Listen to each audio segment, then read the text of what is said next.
everyone, this is Shokora Zouheikyoku aka Chocomint, and welcome to our Let's Play of Winter Flower. In this playthrough, it's not completely about the romance, but it's more of visual novels, with the hint of romance inside and a deep heartfelt story.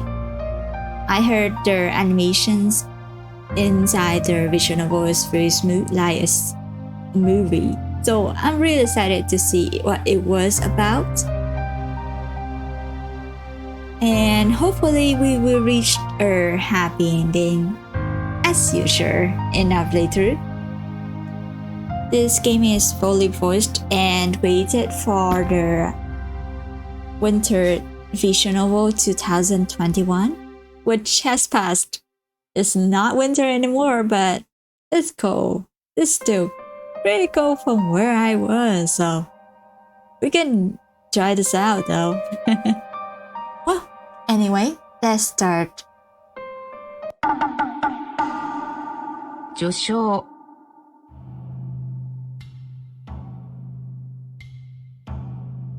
Prologue. 序章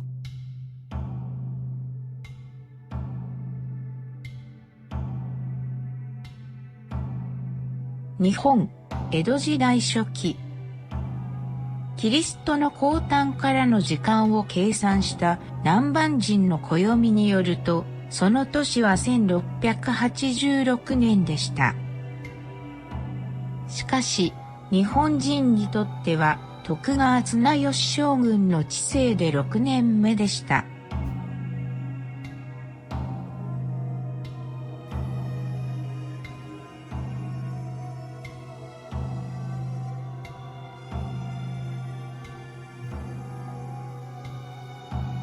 飛騨山脈。しばしば日本の屋根と呼ばれる素晴らしい Y 字型の山脈。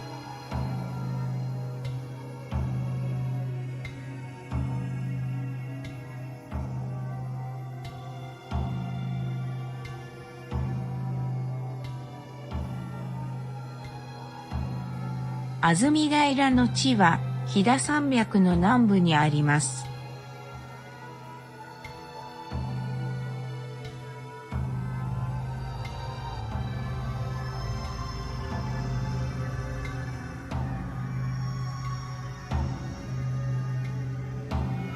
山のふもと近くに小さな村があります。そしてその村では若い女の子が病気になりました。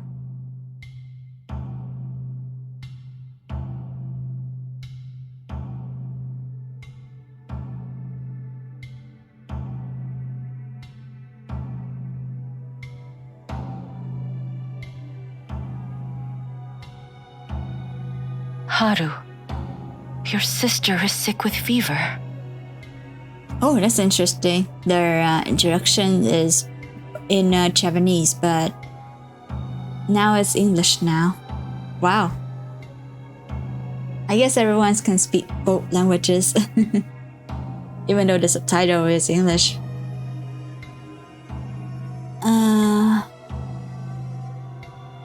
Also, her kimono is really pretty.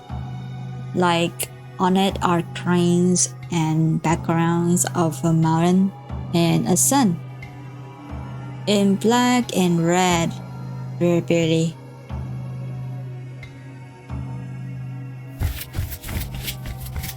女のしもべからの知らせを聞いた春は妹の部屋に駆け寄った。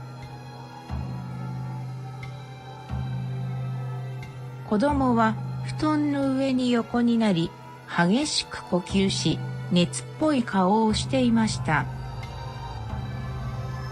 お姉様。It hurts. Natsumi.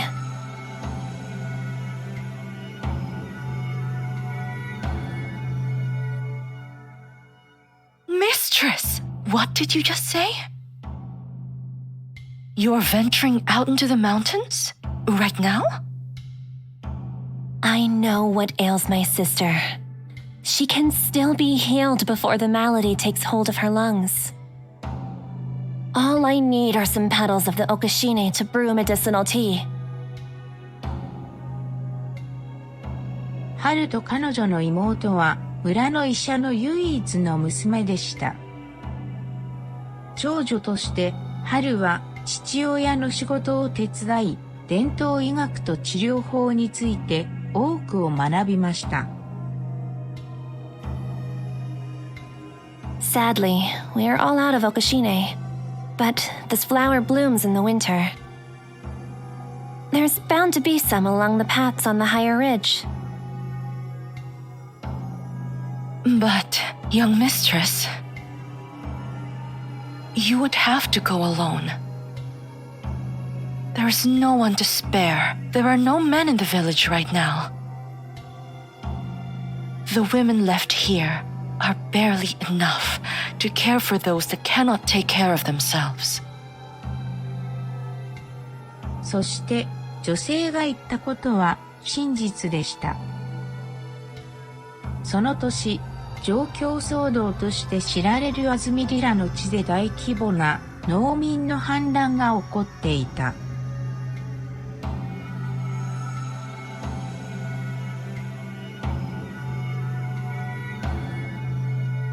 いくつかの悪い冬と水の死による増税の後、多くの地元の農民がこの反乱に加わった。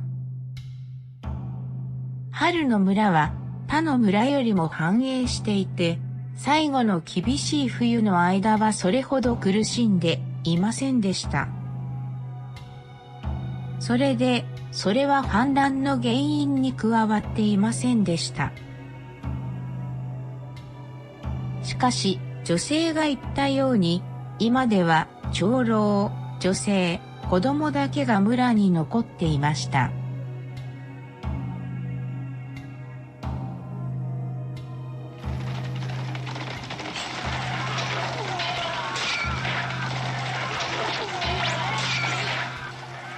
村のすべての男性は反乱軍と一緒に戦うために武士の領主によって徴兵されていました。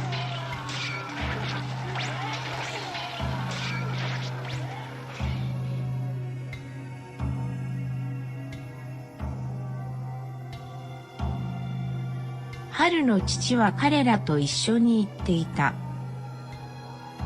ヒーラーとして彼は彼らの村から徴収された小さな大隊に同行していました。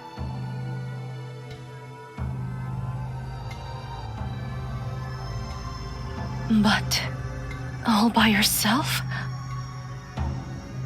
It cannot be helped. What must be done, must be done.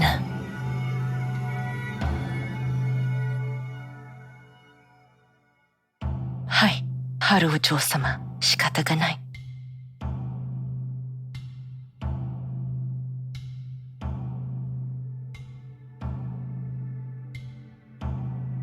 それで春は妹を癒すために薬用の花を探して飛騨の斜面を一人で登りました。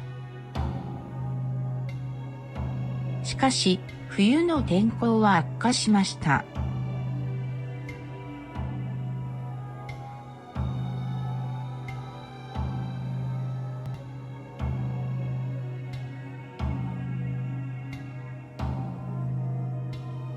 雪が降り始め、すぐに吹雪に変わりました。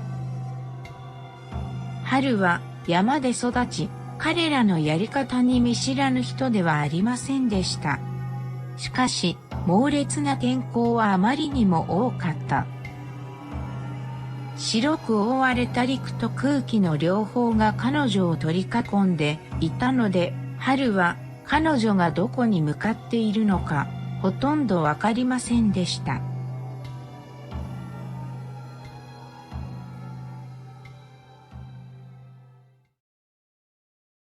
そしてこうして彼女は道を失った。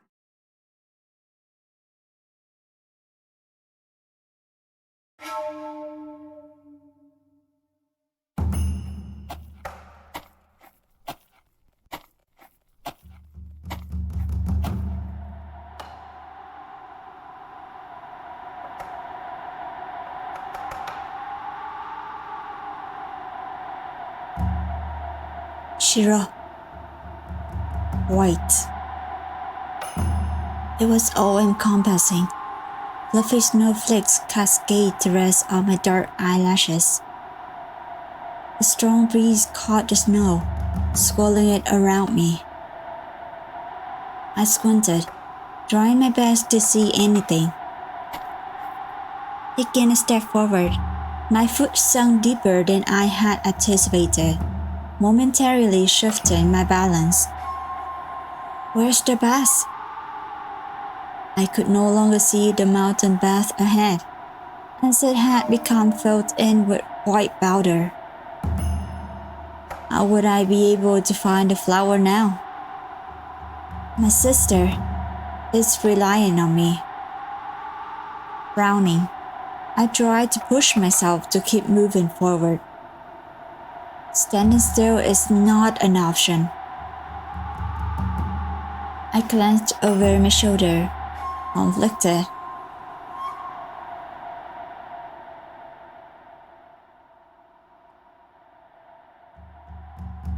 Should I head back to the village?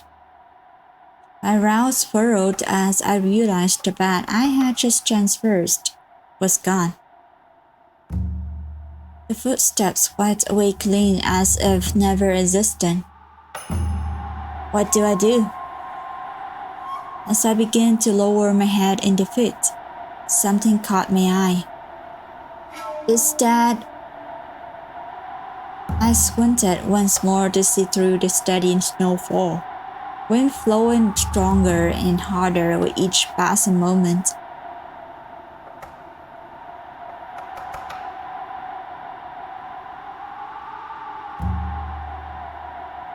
As the figure approached, I could make out a fancy hood against the backdrop of white.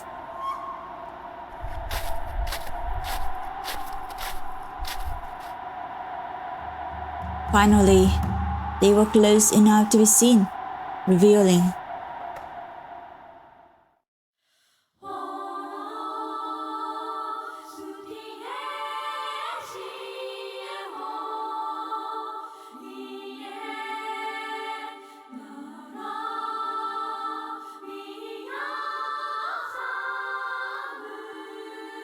A man, a beautiful man dressed in all white, with silver hair, and he looked almost like a ghost.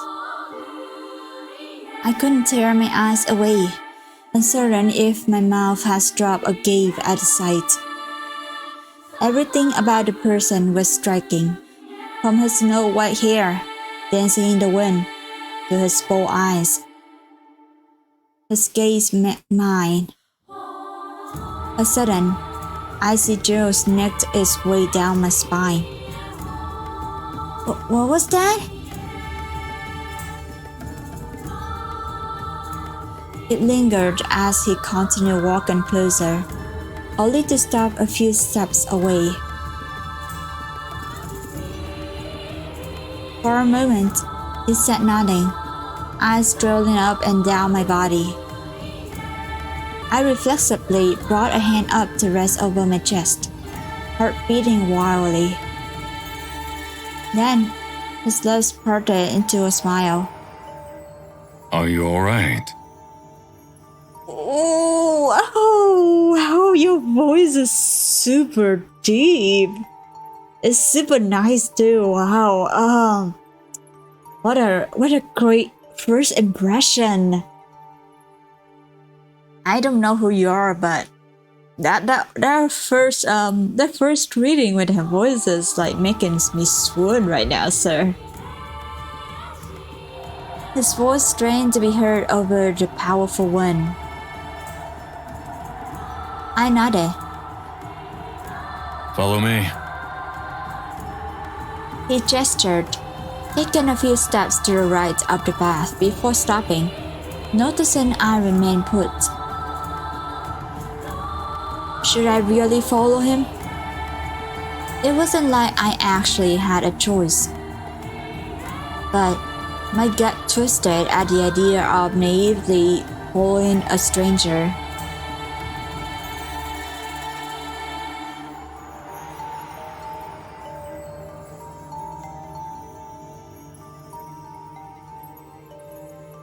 no matter how beautiful that stranger is. He stood where he was, waiting for me. He did not bother to explain where he was headed, yet he seemed sure of himself, that it was only natural that I would accept his invitation. I let out a sigh, watching it leave my mouth in wide berth. Taking a wobbly step, then another, I soon caught up to him.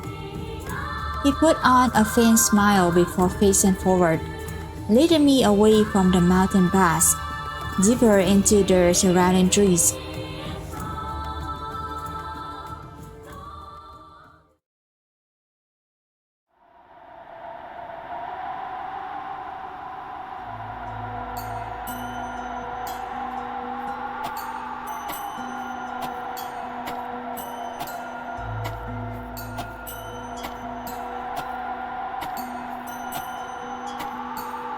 I was freezing.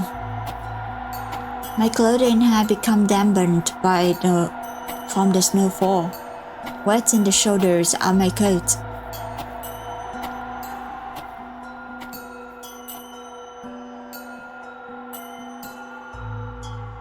Even so, the man either did not notice or did not care, leading me ever onward. Where are you taking me? I asked, trying to hide the nervousness from my voice. A reprieve from the storm. He did not turn to speak. His voice could barely be heard over the incessant wind. A reprieve? As I wondered exactly what he meant, an object caught my attention. My eyes widened. Not far off, I could see a building. Its once brown exterior now laden with snow.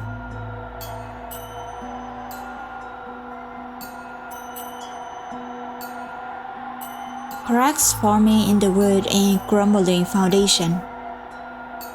I swallowed. Do you live here?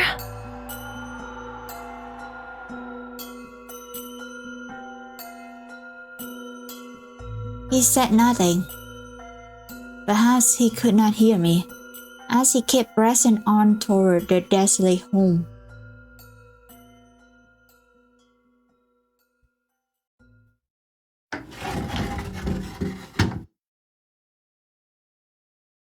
The east door opened with a creak, snowflakes fluttering in through the doorway.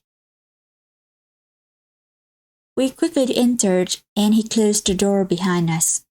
It groaned in protest. The wind seemed almost angry at our actions, batting at the door in strong hopes. I let out a sigh of relief. I dusted any remaining snow off my shoulders and arms, looking up at the sound of footsteps.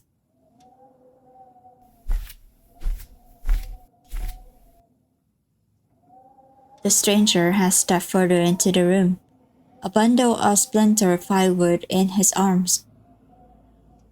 Following his lead, I went to rest by the hearth, wordlessly watching him work.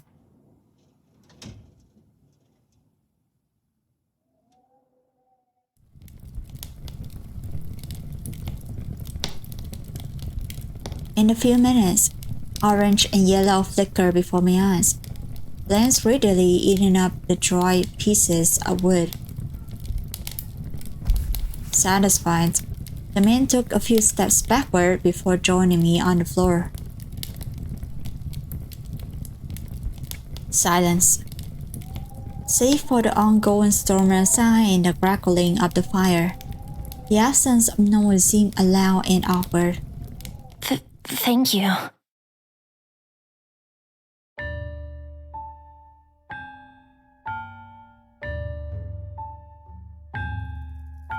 The man turned toward me, and I could finally get a good look at his face.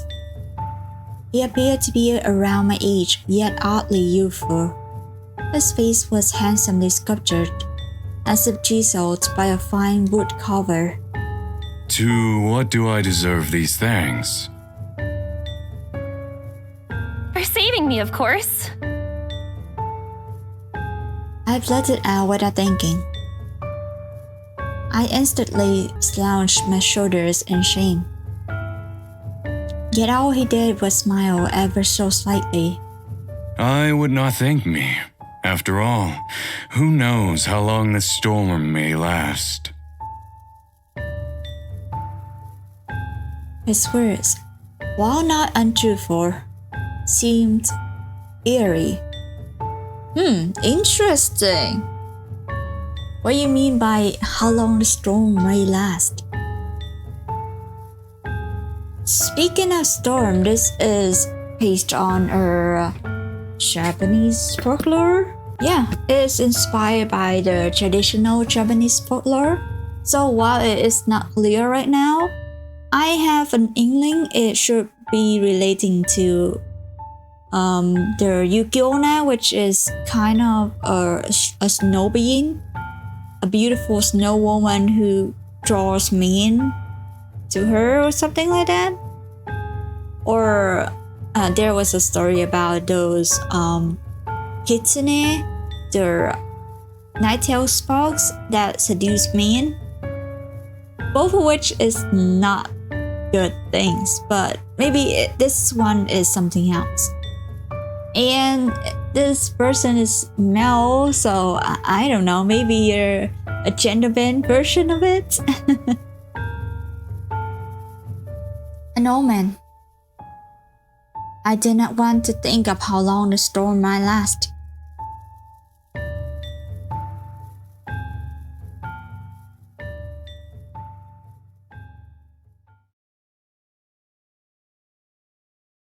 How long I would be cooped up in this dilapidated home with a man. And that man who appeared in front of me so suddenly, a stranger that I shouldn't follow, but I did. And we came here. Because if not, I'm going to die out there in that snow. So in which situation, everything was really bad.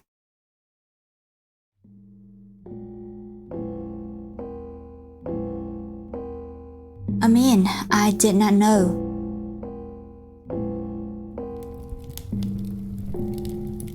If only the storm had come after I found a flower, then my dear sister would be.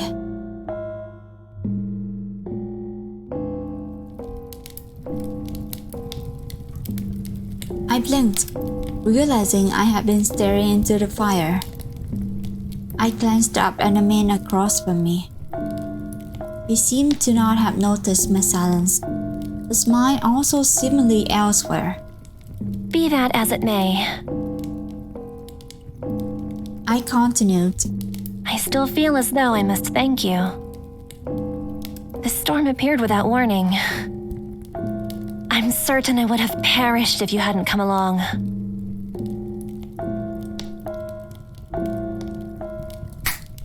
Crack, pop. Went the fire.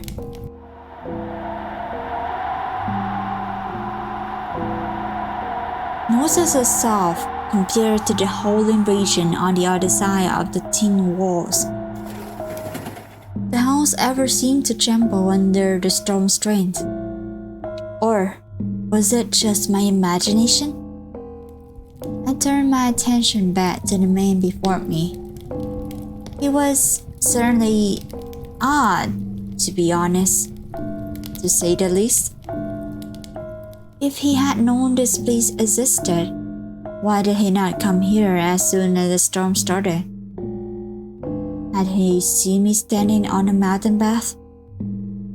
It seemed doubtful that he could have formed a distance, given the amount of snow that fell. I let out a small, strangled sigh. Pondering these thoughts on my own will do no good. Glancing upward, the man seemed to be at peace, as if it were a pleasant summer day, as if the snow doesn't matter anyway. His eyes ignored the flickering fire, moving around the room before resting on me.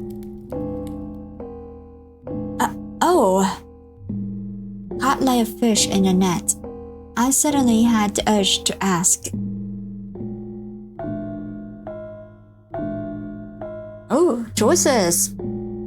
Before any choices are made, I shall say first. Do you live nearby? How do you know of this place? Where were you heading?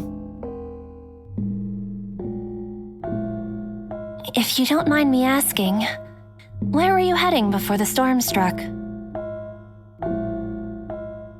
He was silent for a moment, then slowly opened his mouth. Nowhere in particular. Oh, He said nothing more on the matter, content with his answer.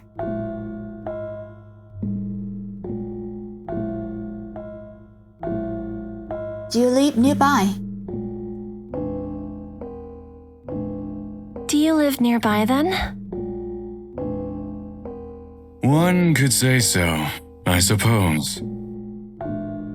I don't know of many people who choose to live on the mountain. It must be a hard life. Not particularly.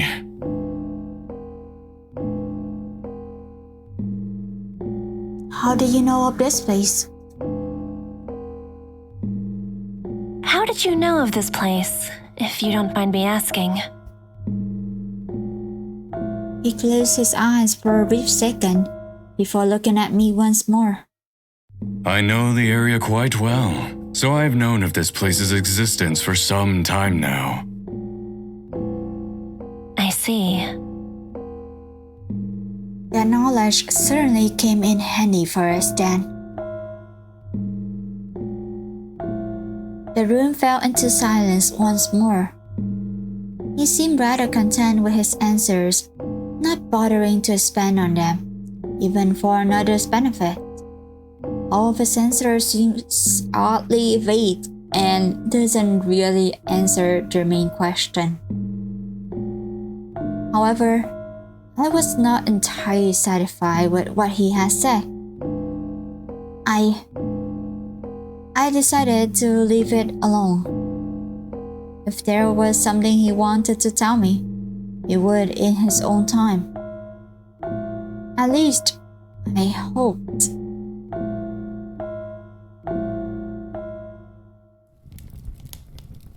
Time passed. The blowing of the wind did nothing to calm my already anxious nerves. My goal seemed all but obliterated by now.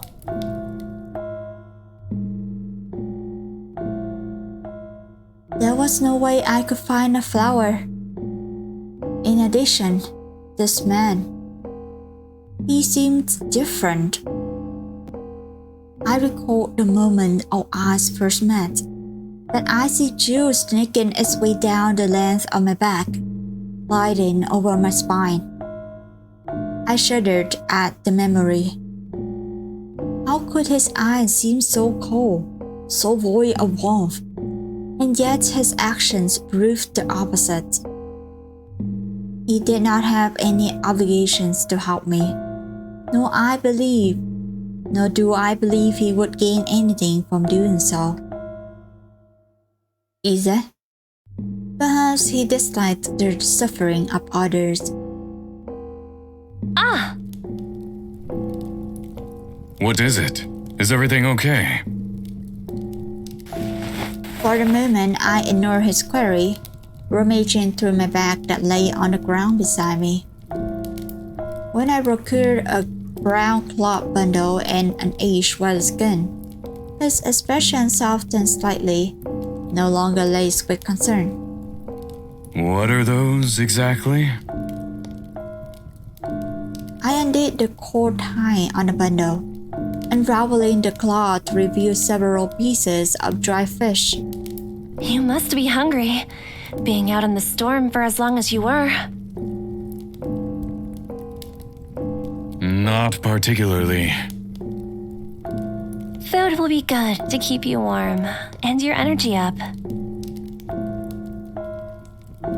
I grasped the end of a fish between my finger and thumb and extended my arm toward him, The fish swaying with a movement. To say he seemed hesitant was an understatement. I cannot in good conscience devour food that is surely yours. Nonsense. You helped me. Now, it is time I return the favor. He nearly glared at the fish dangling from my fingers, but I gently grasped in the tail. I smiled why. He seemed conflicted, starting from my expectant gaze to the fish, and back to me. Don't force yourself. If you don't like it. He held up a hand, silencing me. No, you are merely showing your thanks. He brought the fish closer to his lips before taking a nibble. How is it? Not intolerable. I think that's equal to barely edible, I guess. I smiled, soon following suit. Oh, Hmm? I did not ask you your name. It's Fuyu. According to the Japanese name, Fuyu is autumn or fall. Interesting. Haru is spring, but they are in their winter. Oh wait. Fuyu, no, Fuyu. My mistake. Let's see. Haru, Natsu, Aki, Fuyu. Oh, Fuyu is the winter. Whoops, my bad. So, our protagonist is Haru, which means spring, and the stranger is called Fuyu, winter, which kind of suits his looks and the situation outside. But I'm not sure if this place does it have spring or is it ever so snowing? I smiled to myself, relishing in the simple flavors of the dry fish. Eating just one each, I bundled up the rest to save them for later. Rationing what supplies would it have in case the storm proved to be nastier than either of us anticipated.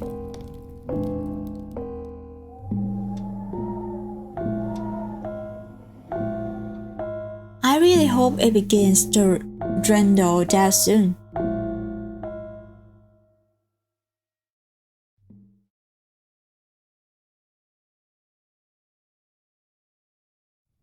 Fading orange embers glow inside the hearth, wood long since consumed.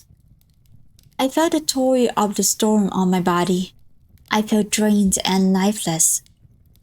Eating did seem to help somewhat, and I wonder whether we could chance eating even a little bit more.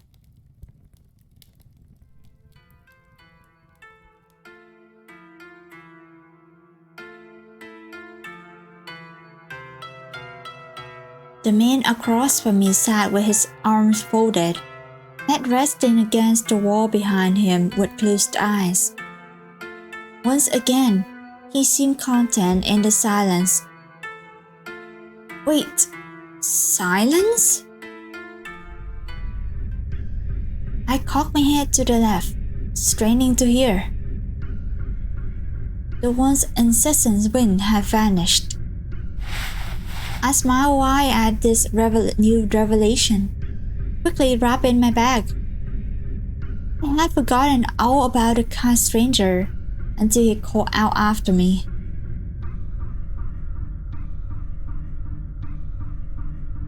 You are making a foolish decision. What? The eyes peeked open as he remained in the same position. Things will worsen again. This time, I won't be there to rescue you, if you decide to leave. He seemed confident in his words, as if they were merely a fact of life. You're saying if I leave now,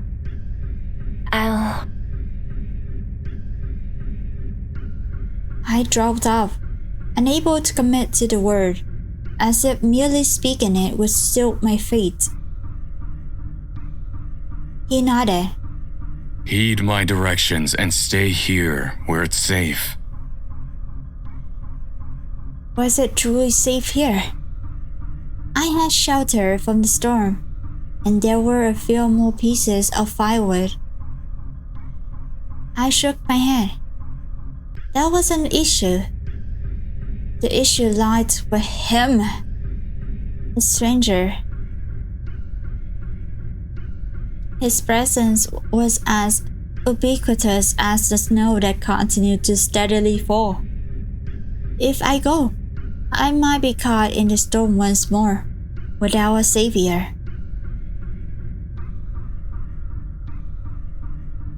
If I stay, I'm subjected to whatever actions this man decides upon.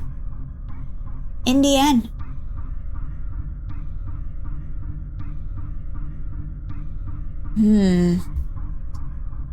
I mean, he's just a stranger. And I'm not sure if, the thing is, I'm not sure if, like, stay here forever or stay here temporarily. Because it could be true, what he said could be true, but on the other hand, when we'll be able to leave in that sense? Let's be a bit naive first and accept that help. He's only trying to help.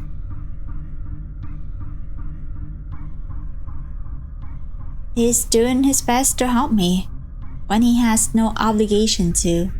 Maybe an ulterior motive, but I'm too far gone for his friend and me. I'm too far gone for his beautiful face and really, really deep and nice voice to think rationally about it. I have to go. I'll stay.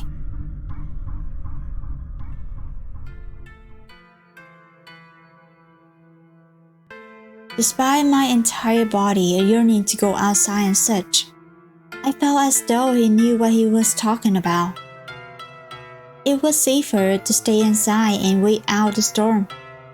once the storm is over, I can resume the search for the flower. I spoke aloud softly to myself, words reassuring. I scooted over closer to the dying fire, trying to soak up what remaining warmth I could.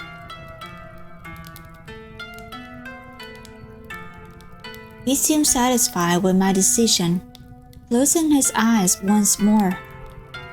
I decided to follow suit, calmness washing over me. The embers of the fire waned more and more as I drifted off into slumber.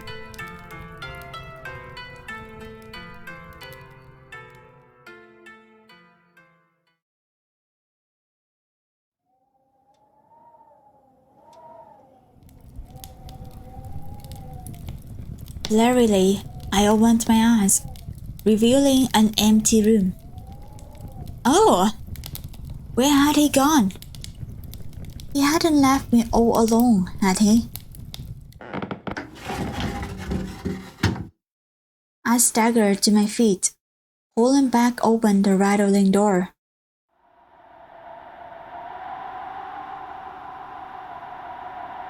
He stood with his back facing me, head craned up to gaze at the sky. Fuyu, For a moment, I doubted whether he heard me. But eventually, he turned around.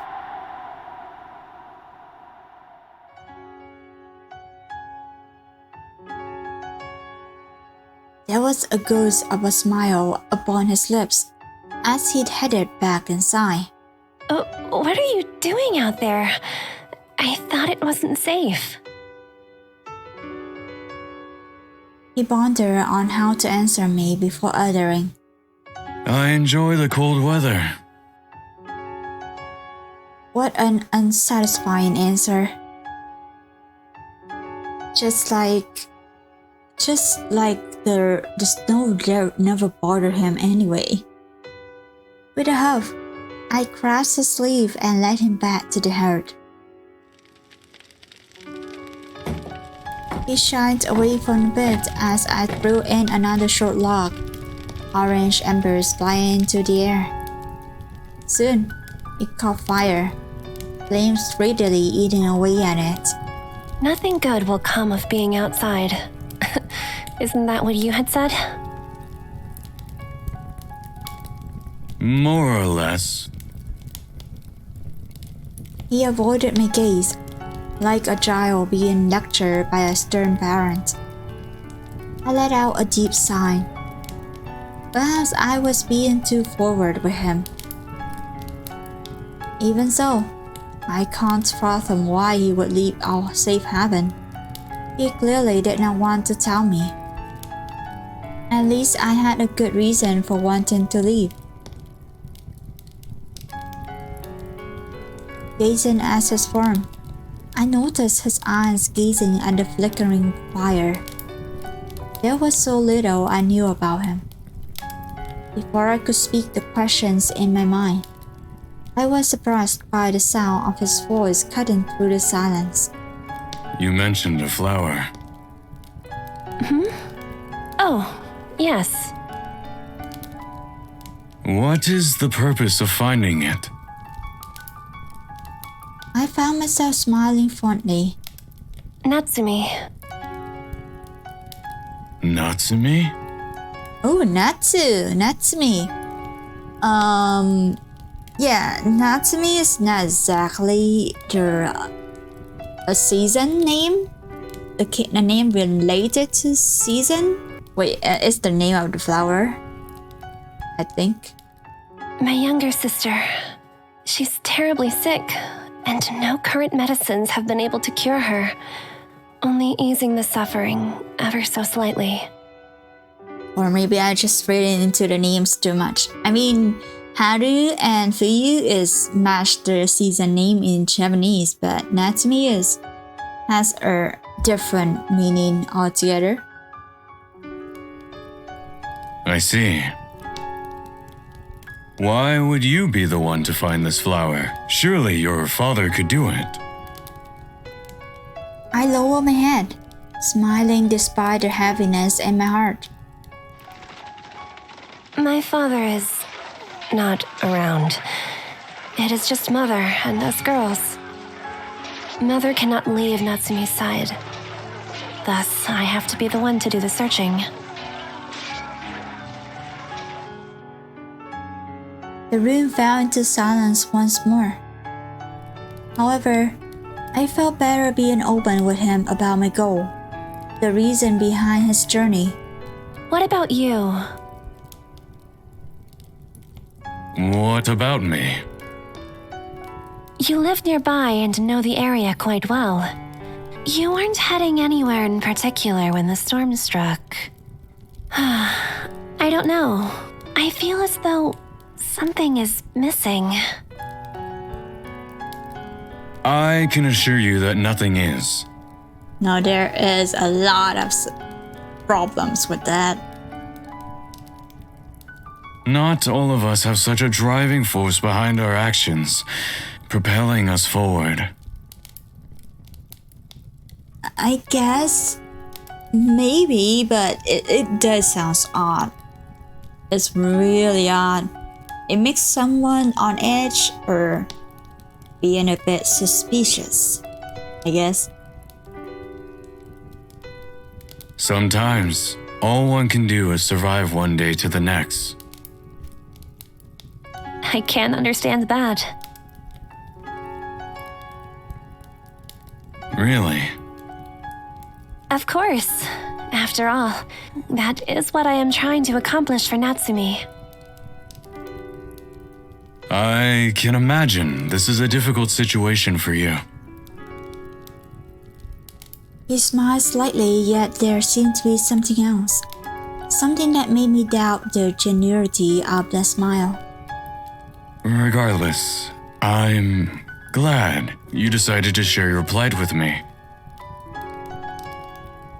Oh, what an odd thing to be happy about, especially to a stranger. Even though you feel friendliness towards me, we are still strangers after all. Hi, stranger. We fell into a comfortable silence after that, night falling.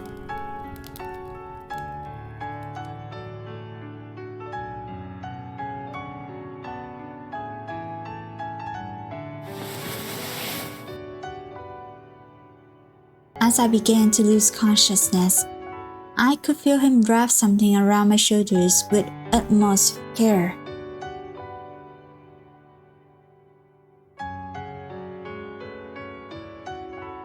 Warm. And something about that, the coat that is wrapping around me, where did he get it from? I snuggled into the fabric, falling asleep with a smile upon my face.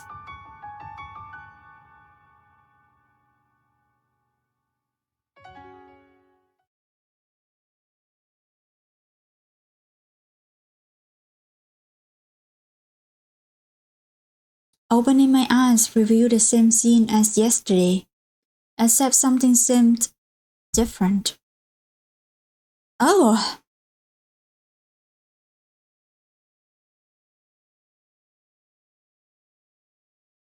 The once incessant howling of the wind had abated.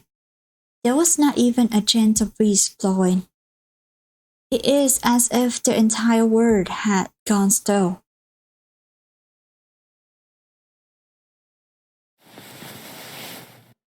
You stirred, facing me with a faint smile.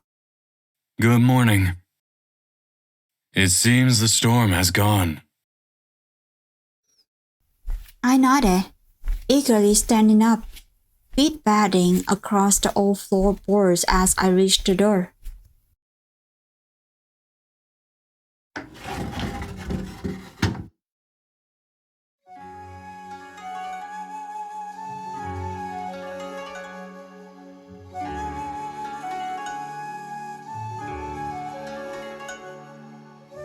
With a hefty tug, it opened, rattling like old bones and revealing a pristine lane of unblemished white. I felt the rising urge to make my mark, like a painter before a blank sheet of paper.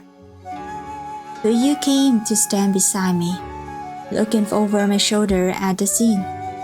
We're lucky the storm did not last longer than it had. I was doubtful my minuscule rations would have lasted us much longer.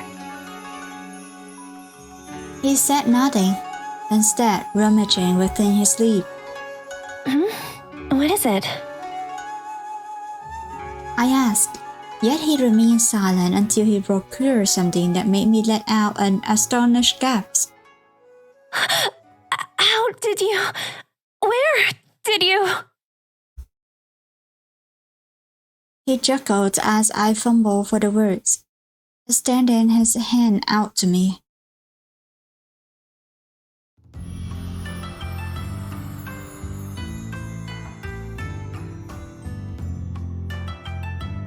Oh, I love this music. Wow. I gently caressed the flower on his palm.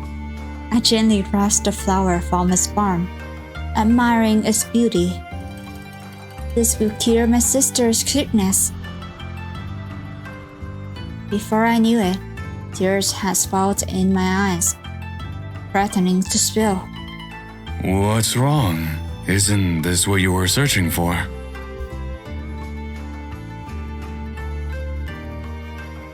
I nod, wiping at my eyes with a sleeve. Thank you! Thank you so much! You have no idea the importance of this to me. I have a small inkling. He smiled. I realized he must have went out searching for the flower when I was asleep before. A bittersweet emotion flooded my body, making me sigh. Noticing the sign, he cocked his head to the side in question. It's just, you have been nothing but kind to me from the start. And yet, here we must part on our separate ways. It seems unfair, don't you think? He was silent for a moment, choosing his words carefully. Would you be so kind as to allow me to see your quest through to the end? What? Before you, I merely did whatever was necessary to survive. Things I'm certain would horrify you. He licked his lips, brow furrowed in deep thought. Yet upon meeting you, learning more about you and your plight, I've seemed to have gained a direction in life.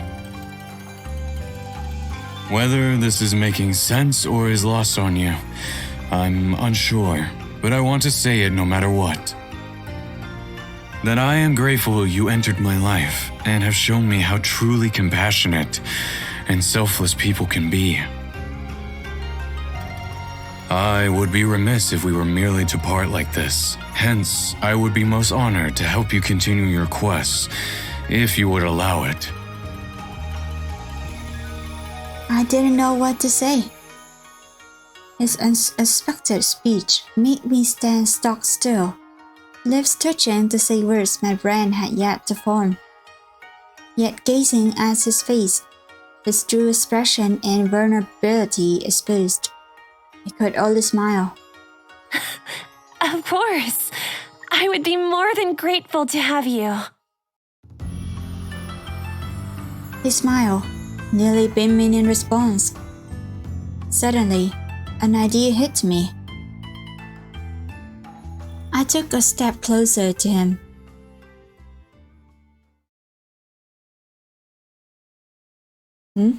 Is it a hug? Oh, it's a kiss! Oh! Wow, you guys! Before he could say a word, I softly planted my lips upon his own. Wait, it's on the lips? It's not on the cheek, it's on the lips? I don't think it looked like a kiss mouth to mouth though. It looks good though. Oh my. It's beautiful. It's really beautiful. But wow, guys, you just met like 2 days, a day or so. Isn't this too fast? I mean, he's very handsome and his voice really nice. They were cool and smooth. He was there for a moment before relaxing, hand wrapping a hold of my arm as he relished in the chaste kiss. Strangely, as time went, his love seemed to slowly warm.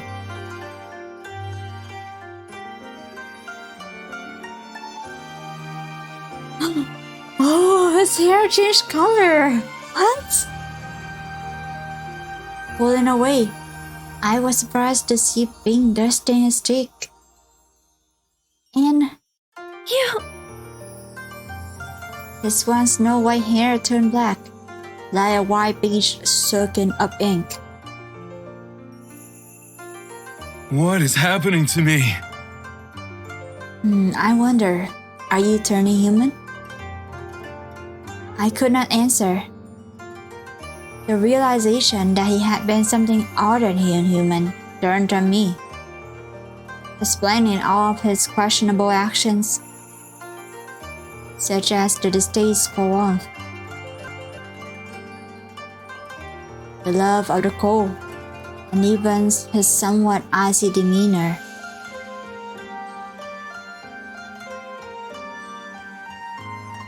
Any normal person would be afraid. Yet it didn't matter to me. Fuyu was Fuyu. He went out of his way to rescue me from the storm, and even found the most precious thing in the world for me.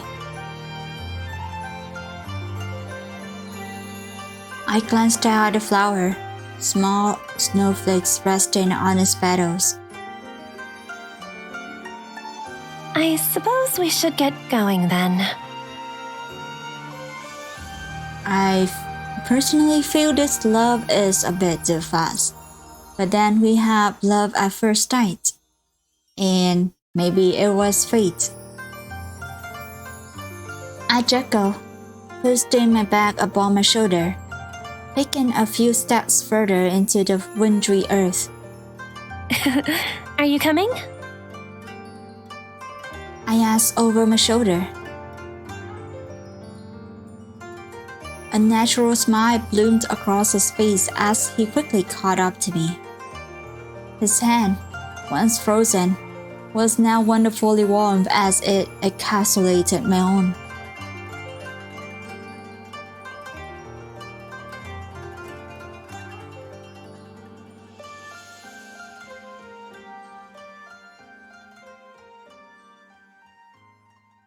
And as we made our way back to my village, I noticed the one clouded skies were beginning to open.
Yukino Furu.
One-sama?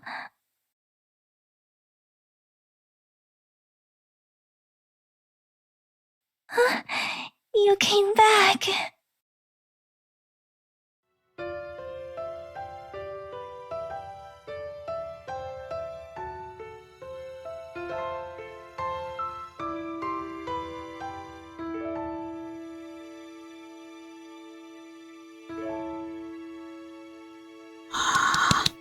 Thank you for playing and thank you for creating such a wonderful game.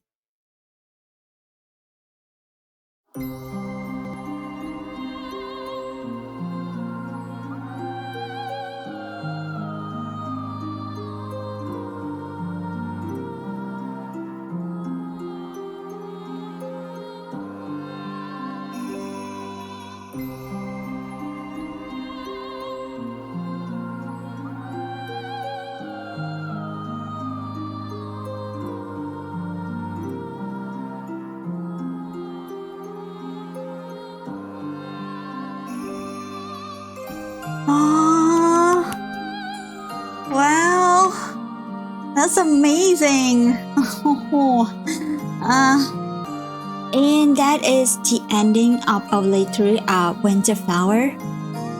Their game was really beautiful. It was like going through a movie, but more of visual novel style. Everything flowed really smoothly. Their background, their pacing, their time appearance, the transition between the dialogue and the scenes. Everything was artistically done and I really loved it. A beautiful combination of everything created an animation, a movie.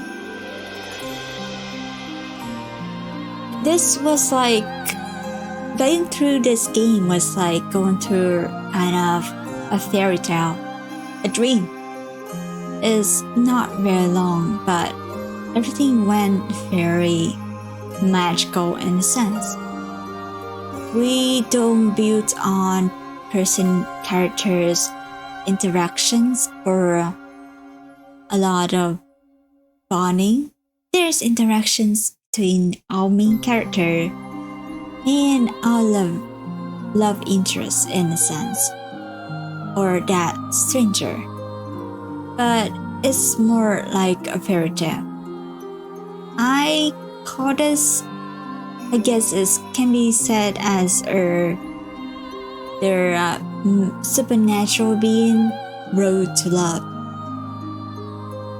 I'm not sure if this is historical or folklore accurate, but I'm thinking of you in this situation was a Yukiona, a male Yukiona perhaps, who creates snow and kind of draw people in, or create snow to kill people in a sense, or something like that. And then he helped our protagonist on a whim, maybe because she's just his type, I don't know, or he just, I guess it was luck on Haru's side or Tanga's side.